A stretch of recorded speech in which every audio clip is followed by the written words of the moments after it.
തലമുറയിൽപ്പെട്ട അധ്യാപകരും ശിഷ്യരും ഒരേ മൂല്യനിർണ്ണയ ക്യാമ്പിൽ വന്നാൽ എങ്ങനെയുണ്ടാവും?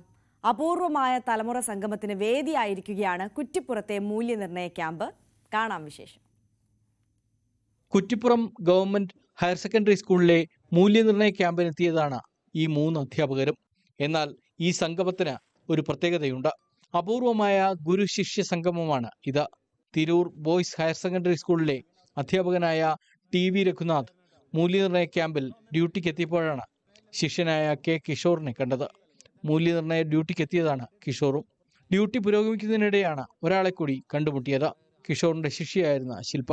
ക്യാമ്പിലൊരു അപൂർവമായൊരു സംഗമം ഉണ്ട് എന്നുള്ളതാണ് ഈ ക്യാമ്പിൻ്റെ ഒരു പ്രത്യേകത.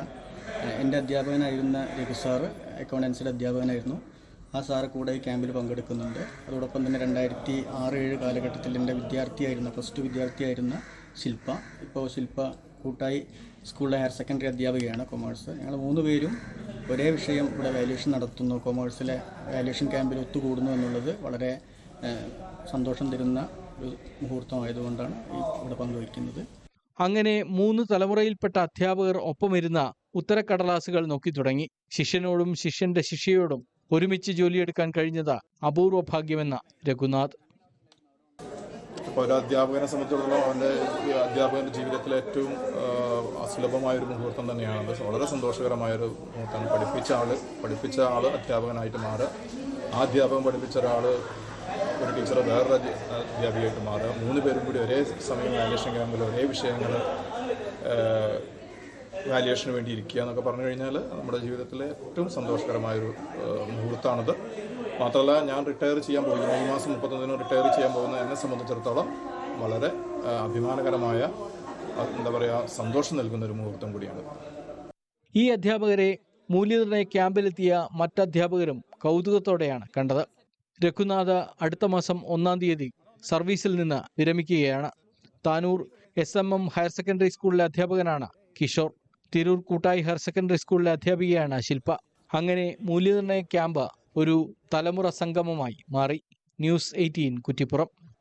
അധ്യാപകരെ സംബന്ധിച്ച് എത്രത്തോളം സന്തോഷമുള്ള മുഹൂർത്തമായിരിക്കും അല്ലേ? ആ മുതിർന്ന അധ്യാപകനെ സംബന്ധിച്ച് അദ്ദേഹത്തിന്റെ ശിഷ്യന്മാര് അത്രത്തോളം നല്ലൊരു മികച്ച ജോലിയൊക്കെ വാങ്ങിയ അദ്ദേഹത്തിനൊപ്പം തന്നെ ജോലി ചെയ്യാൻ എത്തുന്നു എന്നുള്ള സന്തോഷം, ആ ശിഷ്യന്മാരെ സംബന്ധിച്ച് തൻ്റെ സാറിനൊപ്പം ജോലി ചെയ്യാൻ കഴിയുന്നു എന്നുള്ള സന്തോഷമല്ലേ. ഇനി നമ്മൾ പോകുന്നത് ഒരു വേദന ഉണ്ടാക്കുന്നൊരു വാർത്തയിലേക്കാണ്.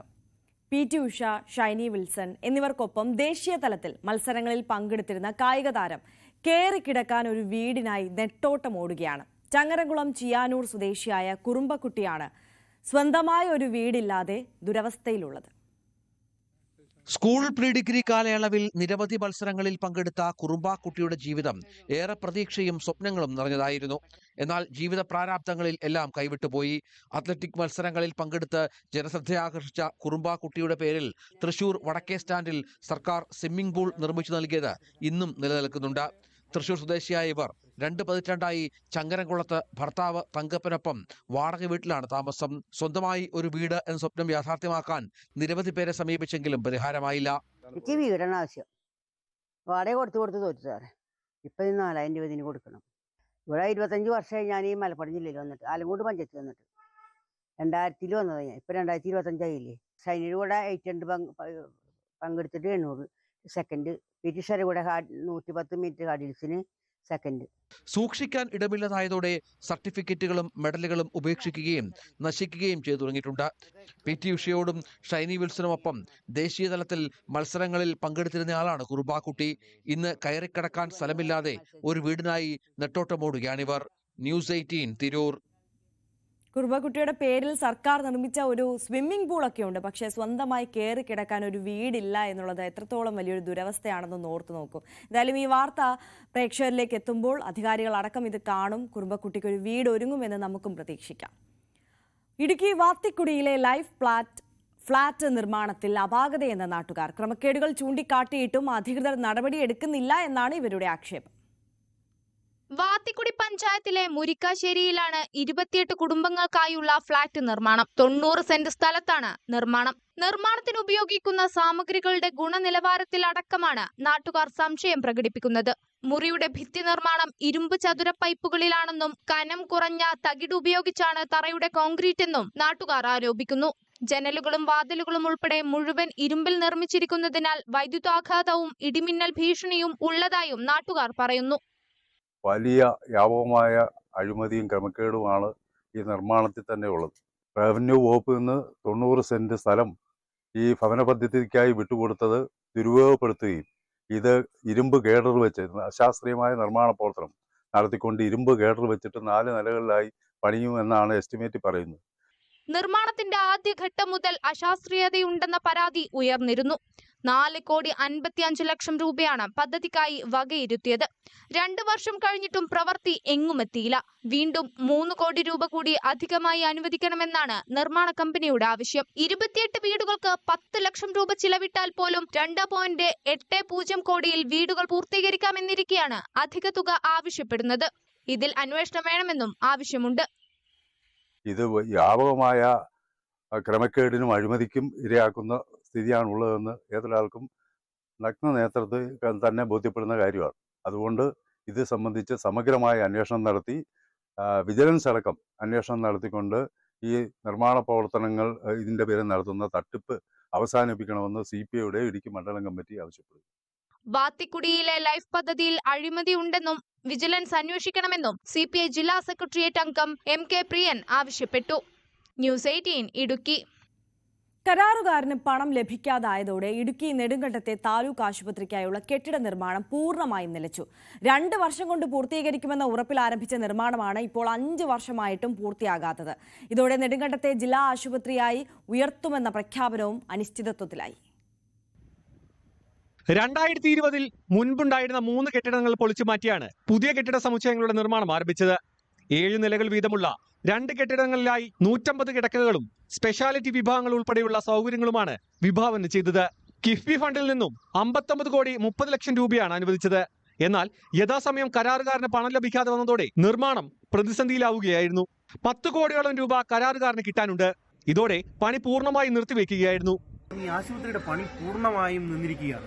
ഏതാണ്ട് 10ഓളം ആളുകൾ മാത്രമാണ് ഇപ്പോൾ ഈ ആശുപത്രിയുടെ നിർമ്മാണവുമായി ബന്ധപ്പെട്ട് ഇവിടെയുള്ളത്.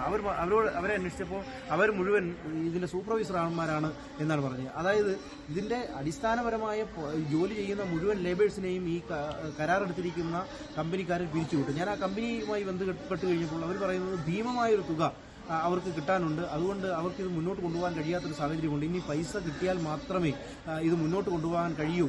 1 വർഷത്തോളമായി 10 തൊഴിലാളികൾ മാത്രമാണ് നിർമ്മാണ പ്രവർത്തനങ്ങൾക്കായി ഉണ്ടായിരുന്നത്.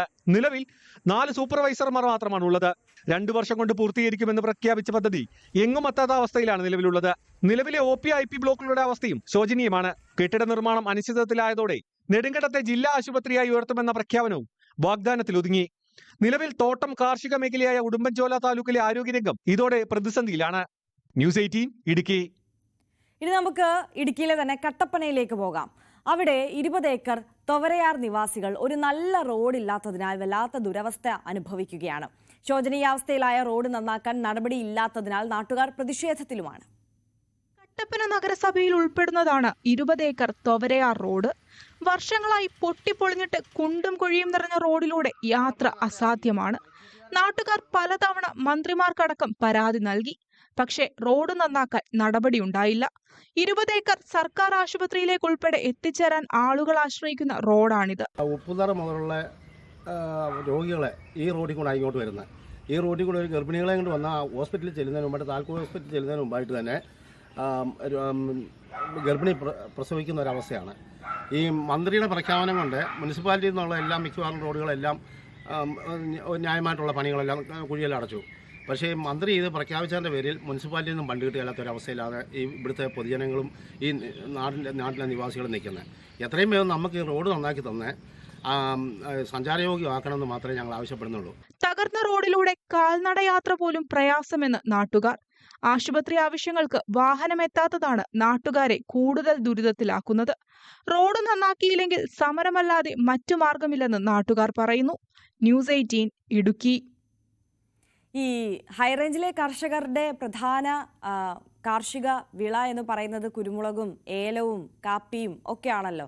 അതിൽ ഈ കുരുമുളക് കൃഷിയിൽ ആ കൃഷി നടത്തുന്ന കർഷകരൊക്കെ വല്ലാത്ത പ്രതിസന്ധിയിലാണിപ്പോൾ. ഈ ഉൽപാദനം കുറഞ്ഞതാണ് ഈ പ്രതിസന്ധിക്ക് കാരണം. കാലാവസ്ഥാ വ്യതിയാനവും രോഗബാധയുമാണ് പ്രധാന വില്ലനായി നിൽക്കുന്നത്. പ്രതീക്ഷിച്ച വിളവില്ലാത്തതാണ് ഇക്കുറിയും കർഷകരെ വലയ്ക്കുന്നത്. സംസ്ഥാനത്ത് കഴിഞ്ഞ വേനലിൽ കുരുമുളക് കൃഷിയിൽ മാത്രം 39 കോടി രൂപയുടെ നഷ്ടമാണ് ഉണ്ടായത്. 2100 ഏക്കറിലെ കുരുമുളക് പൂർണ്ണമായും കരിഞ്ഞുണങ്ങി. ഇത്തവണ മികച്ച വിളവ് ലഭിക്കുമെന്ന പ്രതീക്ഷയിലായിരുന്നു കർഷകർ. എന്നാൽ വേനൽ മഴ ചതിച്ചു. തുടർച്ചയായി പെയ്ത മഴയിൽ തിരികൾ പൂർണ്ണമായും നശിച്ചു. തിരികളുണ്ടാകുന്നതും ഗണ്യമായി കുറഞ്ഞു. കഴിഞ്ഞ വർഷത്തെ അപേക്ഷിച്ച് 2/3 വിളവ് മാത്രമാണ് കിട്ടിയത്. കൂടാതെ രോഗബാധയും കാലാവസ്ഥാ വ്യതിയാനവും കുരുമുളക് കൃഷിയെ കാര്യമായി ബാധിച്ചു. രോഗബാധയും കൃഷി നാശവും മറ്റു കാര്യങ്ങളുമായി കേരളത്തിൽ ഇപ്പം കുരുമുളക് ഉൽപ്പാദനം വളരെ കുറവാണ്. ഏറ്റവും കൂടുതൽ ഉൽപ്പാദനം നടക്കുന്ന ഇടുക്കി ജില്ലയിലും വയനാട്ടിലും കുരുമുളക് കൃഷി പാടെ നശിച്ച ഒരു രീതിയാണ്. സാധാ കുരുമുളക് കർഷകർക്ക് പ്രയോജനം ചെയ്യാത്ത രീതിയിലാണ് കുരുമുളക് കൃഷി മുന്നോട്ട് പോകുന്നത്. ഈ രീതിയിലേക്ക് മുന്നോട്ട് പോയി കഴിഞ്ഞാൽ കൃഷിക്കാർ കുരുമുളക് കൃഷി തന്നെ പാടെ ഉപേക്ഷിക്കുന്ന രീതിയിലേക്ക് മാറിയിരിക്കുകയാണ്. ഇത്തവണ 700 രൂപയിലധികം കുരുമുളകിന് വിലയുണ്ടെങ്കിലും ഉൽപാദനമില്ലാത്തതിനാൽ കർഷകന് ഇതിന്റെ ഗുണം കിട്ടുന്നില്ല. സംസ്ഥാനത്തെ കുരുമുളക് കൃഷിയിലും ഗണ്യമായ കുറവുണ്ടായി. മുമ്പ് 86,541 ഹെക്ടറിലധികം സ്ഥലത്ത് കൃഷിയുണ്ടായിരുന്നു.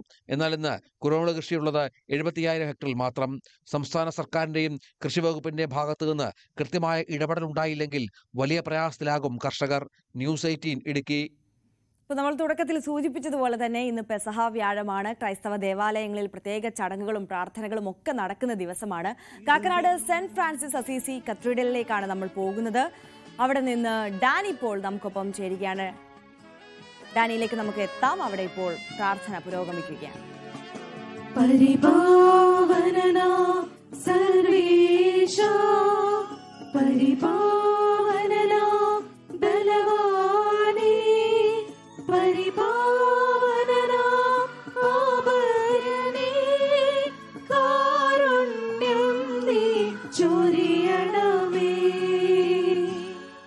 നമുക്ക് പ്രാർത്ഥിക്കാം. സമാധാനം നമ്മോടുകൂടി. വിശുദ്ധരിൽ സംപ്രീതനായി വസിക്കുന്ന പരിശുദ്ധനും സ്തുത്യർഹനും ബലവാനും അമർത്തിനുമായ കർത്താവേ, അങ്ങയുടെ സ്വഭാവത്തിനൊത്ത വിധം എപ്പോഴും ഞങ്ങളെ കടാക്ഷിക്കുകയും അനുഗ്രഹിക്കുകയും ഞങ്ങളോട് കരുണ കാണിക്കുകയും ചെയ്യണമേ. പിതാവും പുത്രനും പരിശുദ്ധാത്മാവുമായ സർവേശ്വര എന്നേക്കും.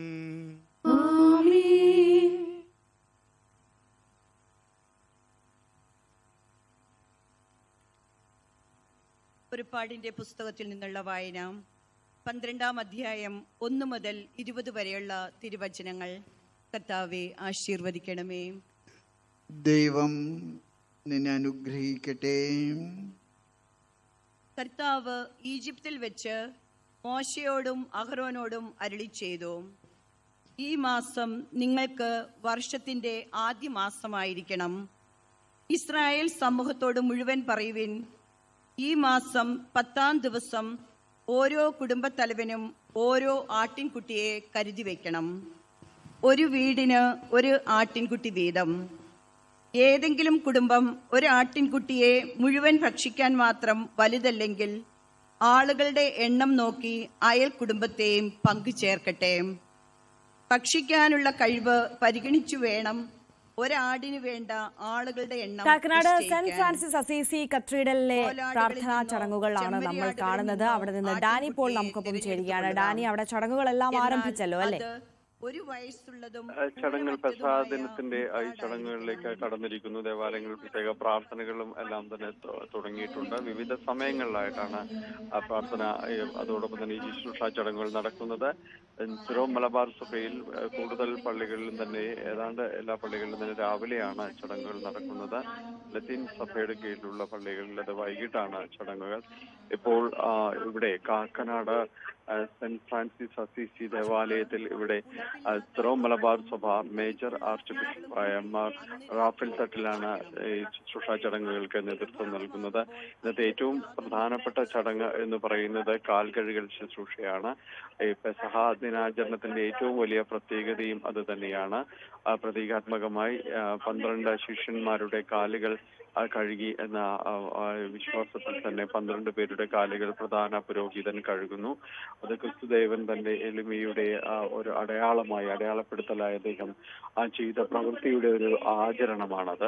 അതോടൊപ്പം തന്നെ പെസഹയുടെ ഏറ്റവും വലിയ പ്രത്യേകത എന്ന് പറയുന്നത് കുർബാന സ്ഥാപിച്ച ദിവസം കൂടിയാണ്. അങ്ങനെയാണ് ക്രൈസ്തവ വിശ്വാസത്തിൽ ഈ ദിവസത്തെ കണക്കാക്കുന്നത്. ക്രിസ്തുദേവൻ അവർക്കൊപ്പം അന്ത്യത്താഴം കഴിച്ചു. അതോടൊപ്പം തന്നെ തന്റെ ശരീരവും രക്തവും അവർക്ക് ബലിയായി അർപ്പിക്കുന്നു എന്നതിന്റെ ഒരു പ്രതീകാത്മക ചടങ്ങുകളുടെ ആ ഒരു ആചരണം കൂടിയാണ്. പൊടിപ്പില്ലാത്ത അപ്പത്തിന്റെ ദിവസം എന്നാണ് ഈ ദിവസം കൂടി അറിയപ്പെടുന്നത്. ഹീബ്രു ഭാഷയിൽ പെസഹ എന്ന് പറയുന്നത് കടന്നുപോക്ക് എന്ന ഒരു അർത്ഥമാണ് പെസഹയുടേത്. എന്തായാലും ഈ ദിനാചരണത്തിന്റെ ഓർമ്മ പുതുക്കിക്കൊണ്ട് വീടുകളിലും പെസഹ ദിനാചരണ ചടങ്ങുകൾ നടക്കും. അവിടെയും ഈ പൊടിപ്പില്ലാത്ത അപ്പം മുറിച്ച് ഗൃഹനാഥൻ കുടുംബാംഗങ്ങൾക്ക് നൽകുന്നു. അങ്ങനെ ഈ ഒരു ദിനാചരണത്തിലേക്ക് കടക്കുന്നു. ഇന്ന് അടുത്ത ദിവസങ്ങളിൽ ദുഃഖവെള്ളിയും അതോടൊപ്പം തന്നെ ഈസ്റ്ററും എല്ലാം പെടുന്നു, ഉയർപ്പ് ഞായറും എല്ലാം പെടുന്ന വിശുദ്ധ വാരത്തിന്റെ ഒരു ചടങ്ങുകൾക്കുള്ള ഒരു തുടക്കം കൂടിയാണ് ഈ ദിവസം. അതിലും വിവിധ ദേവാലയങ്ങളിൽ ചടങ്ങുകൾ പുരോഗമിക്കുകയാണ്. അല്പസമയത്തിന് ശേഷം ഈ ദിവസത്തിന്റെ ഏറ്റവും വലിയ പ്രത്യേകതയായ കാൽകഴുകൽ ശുശ്രൂഷ ചടങ്ങുകളിലേക്ക് പുരോഹിതൻ കടക്കും. ആര്യ. യെസ്, ഡാനി പോളാണ് കൊച്ചിയിൽ നിന്ന് വിവരങ്ങൾ നൽകുന്നത്. കാക്കനാട് സെന്റ് അസീസി കത്തീഡ്രലിൽ നിന്നാണ് ഡാനി പോൾ നമുക്കൊപ്പം ചേർന്നത്. അവിടെ പ്രാർത്ഥനാ ചടങ്ങുകൾ പുരോഗമിക്കുകയാണ്. സിറോ മലബാർ സഭയുടെ മേജർ ആർച്ച് ബിഷപ്പ് റാഫേൽ തട്ടിലാണ് അവിടെ ചടങ്ങുകൾക്ക് മുഖ്യ കാർമ്മികത്വം വഹിക്കുന്നത്. അപ്പോൾ നമ്മൾ മറ്റ് വാർത്തകളിലേക്ക് കൂടി പോയതിനു ശേഷം ഇടയ്ക്ക് നമുക്ക് പെസഹ വ്യാഴവുമായി ബന്ധപ്പെട്ടിട്ടുള്ള ദേവാലയങ്ങളിലെ ചടങ്ങുകളിലേക്കൊക്കെ മടങ്ങിയെത്താം. കാർഷിക മേഖലയിൽ വിപ്ലവം തീർക്കുകയാണ് കൊല്ലം ചാത്തന്നൂരിലെ ഒരു കൂട്ടം വീട്ടമ്മമാർ. ഓപ്പൺ പ്രിസിഷൻ ഫാമിംഗ് ആണ് ഇവർ നടപ്പാക്കുന്നത്. സർഗം സംഘകൃഷി ഗ്രൂപ്പിലെ അംഗങ്ങളാണ് ഇവർ. അനിതയും അമ്പിളിയും ഗീതയും രേണുകയുമെല്ലാം കൃഷിത്തിരക്കിലാണ്. കുടുംബശ്രീ മിഷന്റെ നേതൃത്വത്തിൽ തണ്ണിമത്തൻ കൃഷി വിജയകരമായതോടെയാണ് ഇവർ പുതിയ പരീക്ഷണത്തിന് ഇറങ്ങിയത്. സർഗം സംഘകൃഷി ഗ്രൂപ്പ് അംഗങ്ങളാണിവർ. ഓപ്പൺ പ്രിസിഷൻ ഫാമിംഗ് രീതിയിലാണ് നടപ്പാക്കുന്നത്. ചാത്തന്നൂർ പാലവിള ഏലായിൽ 1 ഏക്കർ നിലം പാട്ടത്തിനെടുത്താണ് കൃഷി. കാടുമൂടിയ പ്രദേശം തൊഴിലുറപ്പ് തൊഴിലാളികളെ ഉപയോഗിച്ച് കൃഷിയോഗ്യമാക്കുകയായിരുന്നു. ജലസേചനത്തിനായി കിണറും കുഴിച്ചു. ട്രിപ്പ് ഇറിഗേഷൻ വഴി കൃഷിയിടങ്ങളിലേക്ക് വെള്ളവും എത്തിച്ചു. ചീര, വെണ്ട, പടവലം, പാവൽ, വാഴ, കുക്കുംബർ, പച്ചമുളക് എന്നിവയാണ് കൃഷി ചെയ്യുന്നത്. ഇത് കുടുംബശ്രീ മിഷൻ്റെ ഭാഗമായിട്ട് നമ്മൾ 1 ഏക്കറിൽ ഓപ്പൺ പ്രിസിഷൻ ഫാമിംഗ് ചെയ്തതാണ്. അപ്പോൾ ഇതിൽ പകുതി ഏരിയയോളം നമ്മൾ മൾച്ചിങ് ഷീറ്റ് വെച്ചിട്ട് കള കയറാതിരിക്കാൻ വേണ്ടി പ്ലാസ്റ്റിക് മൾച്ചിങ് ഷീറ്റ് വെച്ചിട്ടും ചെയ്തിട്ടുണ്ട്. പന്തൽ വരുന്ന ഭാഗത്ത് നമ്മൾ ഓപ്പണായിട്ട് ഷീറ്റ് ഇല്ലാതെയാണ് ചെയ്തിരിക്കുന്നത്. മെച്ചപ്പെട്ട ഉൽപാദനക്ഷമത, ജലസംരക്ഷണം, കൂടുതൽ വിളവ് എന്നിവ ലക്ഷ്യമാക്കിയാണ് നൂതന കൃഷിരീതികൾ പരീക്ഷിക്കുന്നത്. കുടുംബശ്രീ അംഗങ്ങൾക്ക് മികച്ച വരുമാനം നേടാൻ സഹായകരമായ പദ്ധതിക്കായി കൃഷിവകുപ്പിന്റെ പരിശീലനവും ജനപ്രതിനിധികളുടെ പിന്തുണയുമുണ്ട്. വർഷങ്ങൾക്ക് മുമ്പേ ഞാൻ എന്ന് കുടുംബശ്രീയിൽ ഇറങ്ങി അന്ന് മുതൽ നമ്മളിവിടെ കൃഷി ചെയ്യുമായിരുന്നു. പക്ഷെ ഇത്ര വിപുലമായിട്ടില്ല, എങ്കിലും ചെറിയ രീതിയിൽ ഞാൻ ചെയ്തുകൊണ്ടിരുന്നതാണ്. ചീരയൊക്കെ വർഷം ഞാൻ ചെയ്യുമായിരുന്നു. ചിലപ്പോൾ നഷ്ടം വരും, ചിലപ്പോൾ ലാഭം വരും. എന്നാലും ഇത് വിട്ടുകളയാനേ മനസ്സില്ല. കൊല്ലം ജില്ലാ മിഷനും ചാത്തന്നൂർ CDSുമായി ചേർന്ന് നടപ്പിലാക്കിയ ഓപ്പൺ പ്രിസിഷൻ ഫാമിംഗ് പദ്ധതിയുടെ ഉദ്ഘാടനം GS ജലാൽ MLA നിർവഹിച്ചു. ആത്മവിശ്വാസത്തോടെ കൃഷിയിലേക്ക് പൊതുസമൂഹത്തെ ഇറക്കാൻ സർക്കാർ ആലോചിച്ച് നടപ്പിലാക്കുന്ന പദ്ധതികളാണ് ഇതുപോലെയുള്ള കുടുംബശ്രീ ജില്ലാ മിഷൻ്റെയൊക്കെ നേതൃത്വത്തിൽ ഒരു സബ്സിഡി പ്രോത്സാഹനമായി നൽകിക്കൊണ്ട് ജനങ്ങളെ ഈ കൃഷിയിലേക്ക് പ്രോത്സാഹിപ്പിക്കുക. പദ്ധതി വിജയിച്ചാൽ മറ്റിടങ്ങളിലേക്കും നൂതന കൃഷിരീതി വ്യാപിപ്പിക്കും. ന്യൂസ് 18 കൊട്ടാരക്കര. കൃഷിയുടെ നല്ലൊരു പാഠം അല്ലേ? നമ്മൾ നേരെ കോഴിക്കോട്ടേക്ക് പോയാൽ പൊട്ടുവെള്ളരി കൃഷിയിൽ അവിടെ 100 മേനി വിളവെടുത്തിരിക്കുകയാണ് പന്നിക്കോട്ടെ കർഷകൻ. 1.5 ഏക്കറോളം സ്ഥലത്താണ് കൃഷി നടത്തിയത്. പരീക്ഷണാടിസ്ഥാനത്തിൽ ചെയ്ത കൃഷിയുടെ വിളവെടുപ്പ് ഉത്സവ അന്തരീക്ഷത്തിലാണ് അവിടെ നടന്നത്. മലബാറിൽ അത്ര സുപരിചിതമല്ലാത്തതാണ് പൊട്ടുവെള്ളരി കൃഷി. ഉച്ചക്കാവിൽ സുനീഷ് 1.5 ഏക്കർ സ്ഥലം പാട്ടത്തിനെടുത്താണ് പൊട്ടുവെള്ളരി കൃഷി ഇറക്കിയത്. ചീര, പയർ, വെണ്ട, തണ്ണിമത്തൻ തുടങ്ങിയ കൃഷികൾക്കൊപ്പം പരീക്ഷണാടിസ്ഥാനത്തിലാണ് കൃഷി. ജലസമ്പുഷ്ടമാണ് പൊട്ടുവെള്ളരി. ഒപ്പം വിശപ്പും ദാഹവും പെട്ടെന്ന് മാറാനും സഹായിക്കും. കൃഷി ചെയ്താൽ 45 ദിവസം കൊണ്ട് വിളവെടുക്കാം. എത്ര പരിമിതമായ സ്ഥലത്തും കൃഷി ചെയ്യാമെന്നതും പ്രത്യേകതയാണ്. പൊട്ടുവെള്ളരി എന്താണെന്ന് അറിയാത്തവർക്കായി പരീക്ഷണാടിസ്ഥാനത്തിൽ കൃഷി ചെയ്തതാണെന്നും നല്ല വില കിട്ടിയെന്നും സുനീഷ് പറയുന്നു. അതായത് നമ്മളെ കോഴിക്കോട് ജില്ലയിൽ തന്നെ ഇതുവരെ ആരും ചെയ്യാത്തൊരു കൃഷിയാണ് പൊട്ടുവെള്ളരി. അപ്പൊ അതിനെക്കുറിച്ച് പരിചയപ്പെടുത്താനും എല്ലാത്തിനും വേണമെന്ന് എല്ലാവരും വിളിച്ചു വരുത്തിയത്. ഇത് മൂത്ത് പാകായതിൽ ഇത് കണ്ടില്ലേ, ഓട്ടോമാറ്റിക് പൊട്ടിപ്പോവും. ഇത് പൊട്ടിക്കഴിഞ്ഞാൽ നമ്മൾ മിക്സിയിലിട്ട് ജ്യൂസ് അടിക്കുകയൊന്നും വേണ്ട, നമ്മൾ കൈയിനോട് തന്നെ സ്വാഡ് ഐസ്ക്രീം മാറിയ ഒരു സാധനം. കുറച്ച് പഞ്ചസാര ശർക്കര ഇട്ടിട്ട് കയ്യിനോട് ഇളക്കിയാൽ തന്നെ അത് ജ്യൂസായി മാറും ഓട്ടോമാറ്റിക്. പ്രധാനമായിട്ട് ജ്യൂസിനാണ്. പിന്നെ സലാഡായിട്ട് ഉപയോഗിക്കാം. ഇനി ചൂടത്ത് മത്തേക്കനേക്കാളും നല്ലത് തണുപ്പിന് എല്ലാവരും ഉപയോഗിക്കുന്നത്. വിളവെടുപ്പിനെത്തിയവർക്ക് പൊട്ടുവെള്ളരി ഉപയോഗവും കൃഷിരീതിയും സുനീഷ് പറഞ്ഞു നൽകി.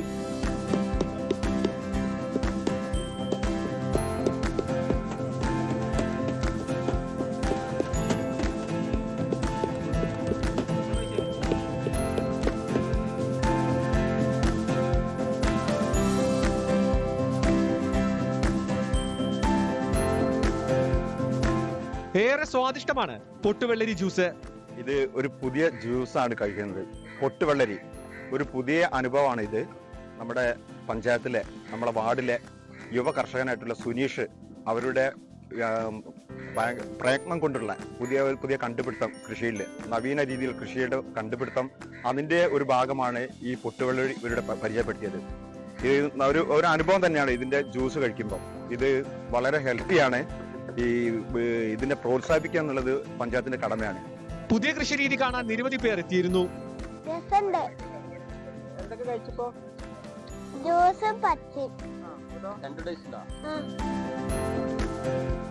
അടുത്ത വർഷം കൂടുതൽ സ്ഥലത്തേക്ക് കൃഷി വ്യാപിപ്പിക്കാനാണ് കർഷകന്റെ തീരുമാനം. ന്യൂസ് 18 കോഴിക്കോട്. പട്ടികവർഗ വിഭാഗങ്ങൾക്ക് പരമ്പരാഗത തൊഴിലും വിപണിയും ഒരുക്കാൻ പദ്ധതിയുമായി ഇടുക്കി കഞ്ഞിക്കുഴിയിലെ ഉണർവ് പട്ടികവർഗ സഹകരണ സംഘം. ആദിവാസി വിഭാഗങ്ങൾക്ക് സ്ഥിര വരുമാനം ഉറപ്പാക്കുകയാണ് ലക്ഷ്യം. പട്ടികവർഗ വിഭാഗങ്ങളുടെ ഉന്നമനമാണ് ഉണർവ് സഹകരണ സംഘം ലക്ഷ്യമിടുന്നത്. കഞ്ഞിക്കുഴി പഞ്ചായത്തിലെ വെൺമണിക്ക് സമീപം പാലപ്ലാവിലാണ് ഉണർവ് പട്ടികവർഗ വിവിധോദ്ദേശ സഹകരണ സംഘം പ്രവർത്തിക്കുന്നത്. ആദിവാസി ജനവിഭാഗത്തിന്റെ പരമ്പരാഗത തൊഴിലുകൾ നിലനിർത്താനും ഇതിലൂടെ ഇവിടുത്തെ കുടുംബങ്ങൾക്ക് സ്ഥിരവരുമാനം കണ്ടെത്താനുമാണ് ലക്ഷ്യം. കണ്ണാടിപ്പ ഉപയോഗിച്ചുള്ള മൂല്യവർദ്ധിത ഉൽപ്പന്നങ്ങൾ ഉൽപ്പാദിപ്പിക്കുകയും അതുവഴി ട്രൈബൽ കുടുംബങ്ങൾക്ക് അവരുടെ ജീവിത ഉന്നമനത്തിന് ഉതകുന്ന സാമ്പത്തിക ഭദ്രത ഉറപ്പുവരുത്തുക എന്ന ലക്ഷ്യമാണ് കൈവരിക്കാൻ പോകുന്നത്. അതിനോടൊപ്പം തന്നെ ട്രൈബൽ ജനവിഭാഗങ്ങളുടെ ഉന്നമനത്തിന്റെ ഭാഗമായി നമുക്ക് വനവൽക്കരണം അടക്കമുള്ള കാര്യങ്ങൾ ചെയ്യുന്നതിന് ബാംബു ക്രാഫ്റ്റ് യൂണിറ്റ് നേതൃത്വം നൽകുന്നുണ്ട്. വനവിഭവശേഖരണം, ബാംബു ക്രാഫ്റ്റ് യൂണിറ്റ് അടക്കമുള്ള പ്രവർത്തനങ്ങൾ സംഘടിപ്പിച്ചു വരികയാണ്. പ്രധാനമായും ഈറ്റയും മുളയും ഉപയോഗിച്ചുള്ള ഉൽപ്പന്നങ്ങളാണ് ഇവിടെ നിർമ്മിക്കുന്നത്. കരകൗശല വസ്തുക്കൾ, പനമ്പ്, പായ, കണ്ണടിപ്പായ തുടങ്ങിയവയുടെ നിർമ്മാണവും വിൽപ്പനയുമുണ്ട്. കൂടാതെ തഴപ്പായ, പുൽപ്പായ, ജനൽ കർട്ടൻ, സാമൂഹ്യ വനവൽക്കരണത്തിന് ആവശ്യമായ മരത്തൈകൾ പാകപ്പെടുത്തുന്ന നഴ്സറിയും പോളി ഹൗസുമുണ്ട്. 30ഓളം തൊഴിലാളികൾ ഉണ്ട്. അവർക്ക് തൊഴിൽ കിട്ടുന്നതിന് വേണ്ടി ആണ് സൊസൈറ്റി ഒരു മുൻപന്തിയിൽ നിന്ന് പ്രവർത്തിക്കുന്നത്. അതുപോലെ നമുക്ക് ത്രിതല പഞ്ചായത്തുകളുടെ സഹായവും ട്രൈബൽ ഡിപ്പാർട്ട്മെന്റ് സഹായമൊക്കെ നമുക്ക് ഈ സൊസൈറ്റിയുടെ മുമ്പോട്ടുള്ള പ്രവർത്തനത്തിന് സഹായമായി നമുക്ക് കിട്ടിയിട്ടുണ്ട്. പുതുതലമുറയിൽ ഉൾപ്പെട്ടവർ ഈ രംഗത്തേക്ക് അധികം വരുന്നില്ല. പ്രായമായവരും തൊഴിൽ പരിചയമുള്ളവരും മാത്രമാണ് തൊഴിലുകളിൽ ഏർപ്പെടുന്നത്. അടുത്തിടെ കണ്ണാടിപ്പായ് നെയ്ത്ത് പരിശീലനം സംഘടിപ്പിച്ചിരുന്നു. എന്നാലും ഉണർവിന്റെ പ്രവർത്തനങ്ങളിലൂടെ കൂടുതൽ പേരെ മേഖലയിലേക്ക് ആകർഷിക്കാനാണ് ശ്രമം. ന്യൂസ് 18 ഇടുക്കി. ഇനി നമുക്ക് നല്ല വാക്ക് കാണാം. അതിനുശേഷം ഇന്നത്തെ ഏറ്റവും പ്രധാനപ്പെട്ട വാർത്തകളിലേക്ക് മടങ്ങിയെത്താം.